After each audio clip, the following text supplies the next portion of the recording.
Assalamualaikum warahmatullahi wabarakatuh. Alhamdulillah sahabat hijrah. Nah, kita sekarang sudah masuki ke kelas kedua. Oke, sebelum kita kita buka, kita berdoa dulu agar forum kita barokah dan ilmunya bermanfaat. Kita doa ya, pembuka majelis biridhonillahi ta'ala. Al-Fatihah. Bismillahirrahmanirrahim. Ini ya,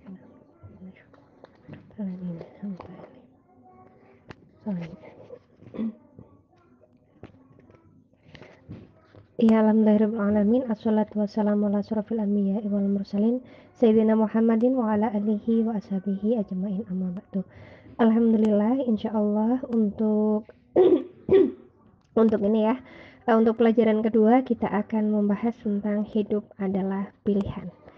Ya, jadi hidup ini adalah pilihan. Ketika Allah menciptakan kita, sebenarnya Allah itu telah mendatangkan sebuah pilihan-pilihan di mana kita itu boleh memilih ya untuk menjadi orang-orang yang sholih, ataukah memang kita itu apakah kita itu memang ini ya menjadi orang yang tidak sholih.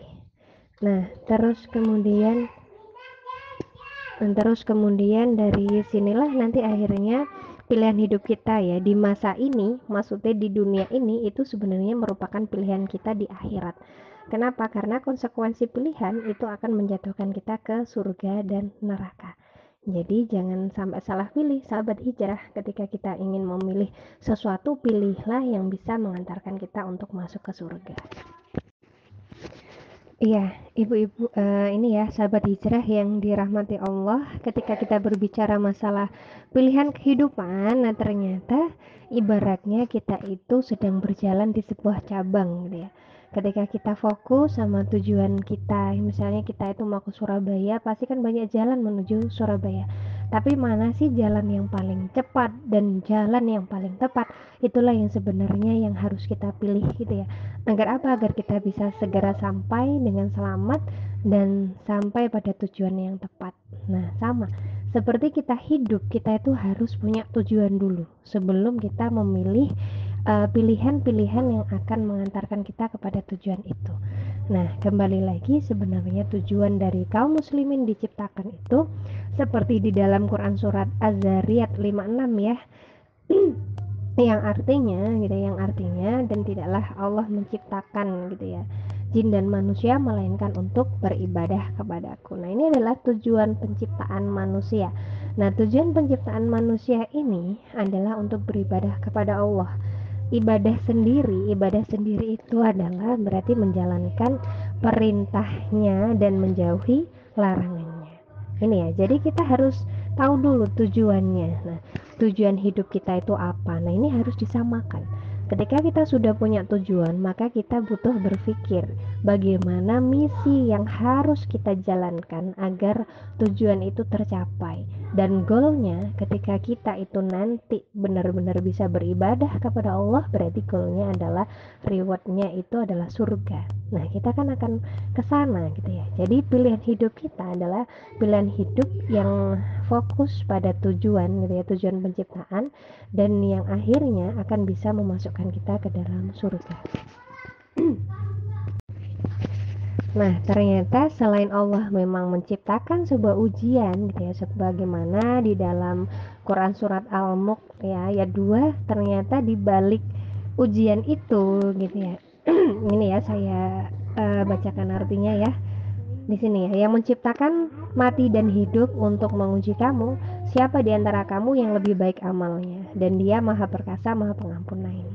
Jadi ternyata ketika kita itu mau fokus terhadap tujuan hidup kita, Allah memang menguji kita.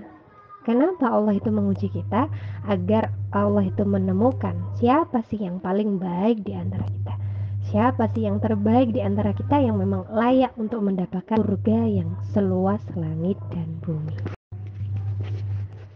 Nah, sahabat hijrah, ternyata Masya Allah ya, ternyata ujian-ujian yang datang kepada kita mungkin kita merasakan sangat berat, bahkan kita merasa sangat sulit gitu ya. Ternyata itu tidak lain adalah untuk meningkatkan derajat kita di mata Allah, sehingga Allah nanti akan memperlihatkan gitu ya, bahwasanya ketika kita sudah berada di akhirat, ini loh amalmu ternyata amalan yang terbaik, dan kita itu layak untuk masuk ke dalam surga. Nah ini ya, jadi sahabat hijrah yang sedang mengalami ujian dalam hijrahnya, insya Allah kita ingat kembali bahwasanya ujian ini dalam rangka untuk meningkatkan derajat ketakwaan kita kepada Allah Subhanahu wa Ta'ala. Nah, selanjutnya jalan yang kedua adalah jalan ketakwaan. Jadi informasi tentang takwa ini langsung dari Sang Pencipta. Kalau kita kaitkan dengan hidayah yang kapan hari pernah kita bahas secara offline, nah hidayah itu kalau dari Sang Pencipta itu pasti benarnya gitu ya, dimana itu berlandaskan dari Al-Quran dan As-Sunnah. Jadi semua apa yang memang kita lakukan gitu ya di dunia ini itu harus melihat rambu-rambunya. Rambu-rambunya itu kita bisa mengambil dari Al-Quran dan juga dari As-Sunnah. Jadi gambarannya kalau Al-Quran itu langsung kalamullah gitu ya, Allah yang mengatakan tentang berbagai solusi tentang kehidupan. Dan kemudian kalau As-Sunnah itu adalah gambaran bagaimana Rasul menerapkan. Jadi bagaimana Rasul mencontohkan. Nah ini, jadi jalan ketakwaan itu adalah jalan yang memang ini ya berasal dari Sang Pencipta. Nah ini ya, jadi sebenarnya kedua jalan ini itu akan mempengaruhi perbuatan kita. Ini ya, apakah memang kita itu berpegang teguh kepada ini ya, kepada aturannya Allah, ataukah memang kita itu berpegang teguh kepada standar manusia. Iya, sahabat hijrah, selain kita ternyata memang diberi ujian oleh Allah, Allah ini juga memberikan apa namanya rambu-rambu ya ternyata. Masya Allah, kalau kita buka di dalam Quran surat Asyam gitu ya, surat ke-91 ayat 8, di sana yang berbunyi ya fa'alhamaha fujuraha wa taqwaha. Jadi Allah itu memberikan jalan itu dua. Nah ini ya, jadi ketika kita itu tadi pilihan mana yang tepat yang harus kita pilih, nah kita lihat ternyata Allah itu hanya memberikan jalan itu cuma dua di dunia ini. Jalan yang pertama itu adalah fujur, jalan kefujuran, dan jalan yang kedua itu adalah jalan ketakwaan. Nah kalau kita lihat ternyata fujur gitu ya, nah jalan kefujuran ini adalah jalan ke kejahatan kayak gitu ya, kejahatan atau kemaksiatan. Nah itu adalah jalan ini ya, jalan kejahatan atau kemaksiatan. Nah ini biasanya hukumnya gitu ya, atau informasinya kita dapatnya itu dari manusia gitu ya. Jadi kalau kita standarnya itu masih pakai standar hidup manusia, sesuai dengan pandangan manusia, sesuai dengan keinginan manusia, atau sesuai dengan hawa nafsu manusia, biasanya kita akan berada dalam jalan yang kefujuran. Nah ini harus kita pertimbangkan kembali gitu ya, dalam menentukan segala aspek tingkah laku kita, ataukah kita menentukan sebuah hukum gitu ya, ketika itu memang informasinya itu dari manusia, bukan dari Allah atau Sang Pencipta, maka itu adalah jalan kefujuran. Nah kenapa dikatakan jalan kefujuran yang dari standarnya manusia? Karena memang manusia itu memakai standar itu dari hawa nafsu, dari kepentingan mereka, dari keinginan mereka gitu ya. Jadi bukan dari Sang Pencipta. Sehingga kalau kita lihat antara manusia yang satu dengan yang lain tuh memiliki keinginan yang berbeda-beda dan memiliki kepentingan yang berbeda-beda. Sehingga ketika kita memakai standar manusia untuk mengambil sebuah keputusan atau mengambil hukum gitu ya, atas segala sesuatu atau semua perkara kehidupan, maka yang terjadi adalah kita masuk ke dalam jalan kefujuran. Mungkin saya gambarkan lebih lengkapnya lagi ya terkait dengan standar manusia ya. Kalau standar Allah itu jelas sudah ada di Al-Quran dan As-Sunnah gitu ya. Tapi kalau standar manusia biasanya yang pertama adalah pengamatan kita atau penginderaan kita. Biasanya kalau kita melihat sesuatu kita simpulkan atau bahkan kita hukumi gitu ya. Kadang kita melihat misalnya ada orang itu kok cuek sih, akhirnya kita itu mengeluarkan statement bahwasanya ya orang itu memang nggak mau bergaul, padahal kan belum tentu orang pendiam itu misalnya kita lihat orang pendiam gitu ya, kita simpulkan cuek atau nggak mau bergaul, padahal itu juga belum tentu. Nah, ataukah ini ya, yang kedua misalnya terkait dengan kemajuan ilmu dan teknologi. Itu standar manusia juga ya. Contoh misalnya eh, contoh misalnya air kencing babi gitu ya. Dijadikan bahan parfum dan perasa yang hebat. Nah, ini subhanallah. Kalau kita pakai standarnya Allah atau Sang Pencipta yang namanya air kencing itu sudah najis, apalagi air kencing babi. Ataukah dalam memproduksi misalnya pakai lemak babi gitu ya, atau namanya gliserol misalnya ya untuk produk makanan dan lainnya, ataukah pakai tulang babi yang mengandung gelatin gitu yang jauh lebih murah produksinya, nah atau pakai darahnya untuk vaksin dan lainnya. Nah ini itu standarnya manusia memakai teknologi, menurut mereka itu boleh, padahal kalau menurut agama atau menurut Allah itu diharamkan. Nah, ini contohnya. Nih ya, itu contoh standar manusia melalui kemajuan ilmu dan teknologi. Ini ya, jadi terlihatnya hebat, canggih, keren, bermanfaat, menguntungkan, tapi ternyata di situ ada hukum Allah yang ditabrak, yaitu masalah halal dan haram. Nah, terus standar manusia biasanya apa lagi? Di sini ada perasaan dan insting. Apa sih perasaan dan instingnya? Jadi maksudnya rasanya manusia. Jadi rasa sedih, rasa sayang, rasa marah untuk mempertahankan diri, ataukah rasa ingin mensucikan sesuatu. Itu manusia tuh pasti punya gitu ya. Jadi kalau misalnya kita itu apa namanya menstandarkan sama perasaan kita, wah ya ini berarti kita sebenarnya menstandarkan pada hawa nafsu. Sedangkan hawa nafsu itu ada dua, nafsul mutmainah itu adalah nafsu yang baik. Yang baik itu tentunya yang sesuai dengan standarnya Allah gitu ya. Tapi ada nafsu yang memang buruk, yaitu memang dari standarnya manusia. Nah, jadi ternyata kalau kita itu pakai perasaan, misalnya contohnya nih, kalau adik-adik ya yang masih remaja misalnya, aduh kalau nggak pacaran nggak enak nih, ya gitu ya. Karena apa? Ya nggak enak perasaanku karena nggak ada temennya, nggak ada yang memperhatikan. Itu masih standar perasaan.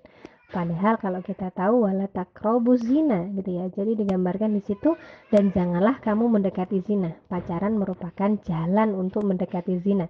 Berarti dari situ ya, kalau kita pakai standar perasaan kita akan nabrak gitu ya, nabrak aturannya Allah, akhirnya boleh pacaran. Tapi kalau kita itu melihat gitu ya ternyata dalam Al-Quran itu tidak diperbolehkan, maka kita akan berjalan ke jalan yang ketakwaan gitu ya. Contohnya ya kalau yang perasaan, ataukah ibu-ibu biasanya ibu-ibu tahu sebuah kemaksiatan tapi ibu-ibu sungkan mau menegur. Nah, misalnya ada kadang itu peristiwa apa ya, LGBT misalnya ya, ada orang yang ngabun dan misalnya bencong gitu ya. Kita itu mau menegurnya itu, iya apa negurnya Mbak? Itu sudah jadi hal yang biasa gitu ya. Nah, itu menjadi sungkan atau kita itu nggak enak mau negur dia padahal dia sedang melakukan kemaksiatan. Itu contohnya. Nah, padahal seharusnya kalau Allah itu mengatakan ya bahwasanya kita harus beramar ma'ruf nahi munkar. Ya, jadi ya tetap katakan. Tapi memang caranya itu yang harus kita pikirkan. Lalu selanjutnya yang keempat adalah adat istiadat dan ketokohan. Nah, ini nih susah nih. Kenapa saya bilang susah? Karena adat istiadat terutama di Banyuwangi ini banyak sekali adat istiadat itu yang kita adopsi itu dari agama lain. Jadi misalnya kayak larung sesaji, kemudian eh, apa namanya kalau kebo-keboan gitu yang pakai sesajen dan lainnya itu kan sebenarnya bukan adatnya Islam. itu bukan dari Al-Quran dan As-Sunnah gitu ya. Ternyata itu masih berbau-bau mistik dan kehindu-hinduan. Nah akhirnya dari situ ketika adat istiadat dan ketokohan ada orang yang mengiyakan terkait dengan ketokohan, kadang masyarakat mengikutinya. Jadi misalnya peristiwa kebu-kebuan yang mereka sampai seperti kesurupan ya, ternyata sebelum mereka melakukan atraksi kebu-kebuan di situ dibukalah sama tokoh ulama gitu ya, didoakan, kemudian pakai selamatan. Habis itu setelah itu mereka baru ke kuburan, di sana sudah main kesurupan kayak gitu ya, sampai nari-nari dan itu sampai nyium kuburan dan yang lainnya. Naudzubillah, ternyata itu di masyarakat nggak apa-apa. Tapi apakah oleh Allah itu diperbolehkan? Ternyata tidak.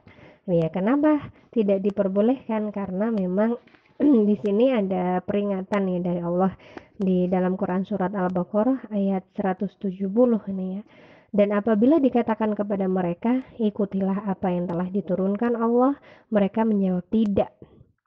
Kami hanya mengikuti apa yang telah kami dapati dari perbuatan nenek moyang kami, walaupun mereka itu tidak mengikuti suatu apapun dan tidak mendapat petunjuk. Nah ini, jadi kita tidak diperbolehkan mengikuti nenek moyang kita ketika kita memang tidak mengetahui hukum atas apa yang dia lakukan. Apalagi terlebih lagi ternyata hukum yang dia lakukan adalah hukum jahiliyah atau hukum yang sebelum ada Islam gitu ya, zaman-zaman kebodohan yang di sana penuh dengan kesyirikan. Nah, di situ berarti kita tidak diperbolehkan untuk mengikuti. Tapi standarnya manusia biasanya memang adat istiadat dan ketokohan inilah yang dijadikan standar.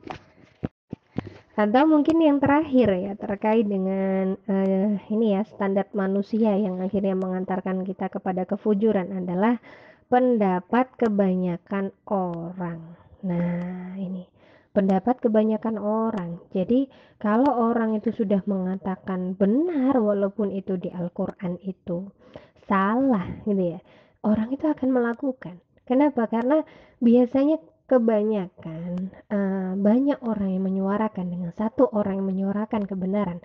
Yang kebenaran ini akan kalah, gitu ya. Orang itu akan melihat pendapat banyak orang tadi walaupun itu salah.